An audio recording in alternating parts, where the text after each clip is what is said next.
বিষয়টা শুরু হয়েছিল অনেক আগেই, কিন্তু এই অর্ডার কপি, সুপ্রিম কোর্টের যে অর্ডার কপিটা আমি এখন খুলেছি, এই অর্ডার কপিটার পরেই কিন্তু এই নিয়ে গত দুদিন ধরে খুব জল্পনা চলছে সারা দেশ জুড়ে।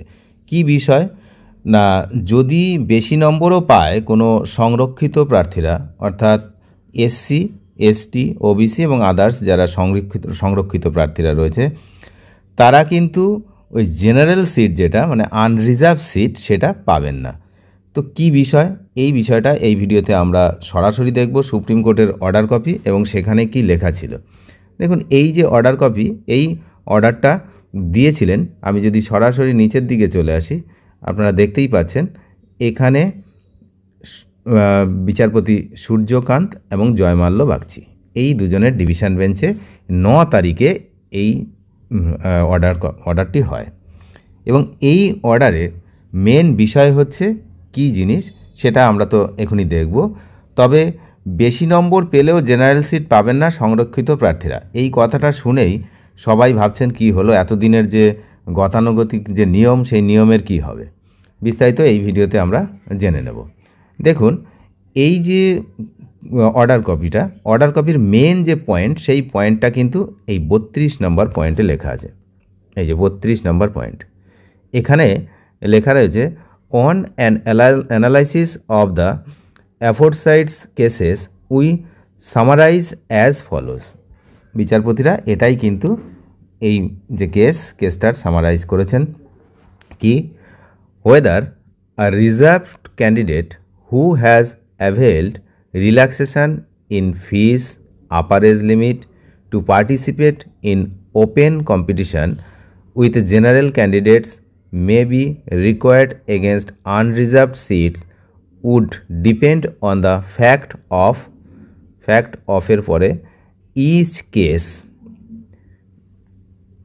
that is to say, in the event there is no embargo in the recruitment rules, employment notification, such reserved candidates who have scored higher than the last selected unreserved candidate shall be entitled to migrate and be recruited against unreserved seat.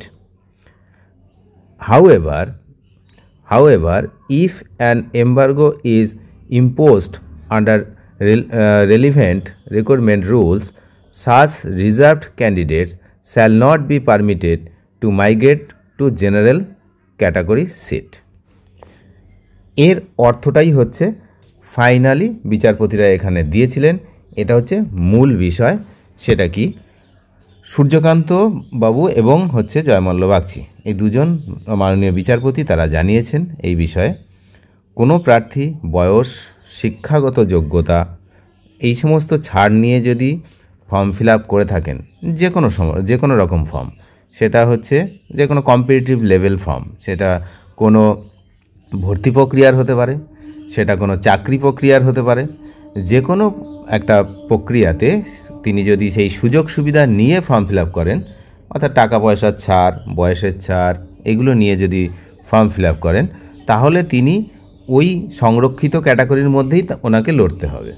অর্থাৎ একদম আমি একটা পরিষ্কার উদাহরণ দিয়ে যদি বলি, কোনো একটা পরীক্ষায় যদি ওবিসিদের জন্য 100খানা সিট থাকে, তাহলে কোনো ক্যান্ডিডেট যদি ওবিসি ক্যান্ডিডেট হয়েই ফর্ম ফিল আপ করেন, অর্থাৎ ফর্ম ফিল আপ করার সময় তারা ওবিসি সাবমিট করে ফর্ম ফিল আপ করেন, তাহলে তার যে রিক্রুটমেন্ট ওই 100 জনের মধ্যেই হবে, তার বাইরে হবে না।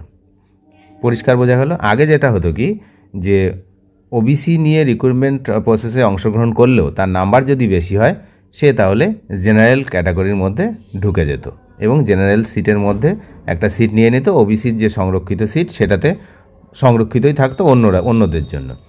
ওই যে বেশি পেয়েছে সে আনরিজার্ভে চলে যেত। সেটা সমস্ত, শুধু ওবিসি নয়, এসসি, এসটি, যে কোনো রিজার্ভদের জন্য ছিল।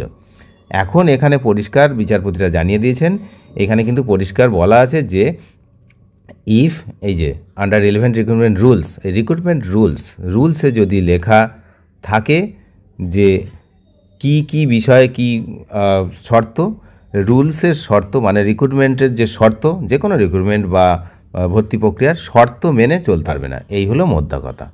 অনেক ধন্যবাদ, বিষয়টা আসলে বোঝা গেছে। তা অনেক ধন্যবাদ শেষ পর্যন্ত দেখার জন্য। চ্যানেলে নতুন হলে অবশ্যই চ্যানেলটিকে সাবস্ক্রাইব করে সঙ্গে থাকবেন। Thank you.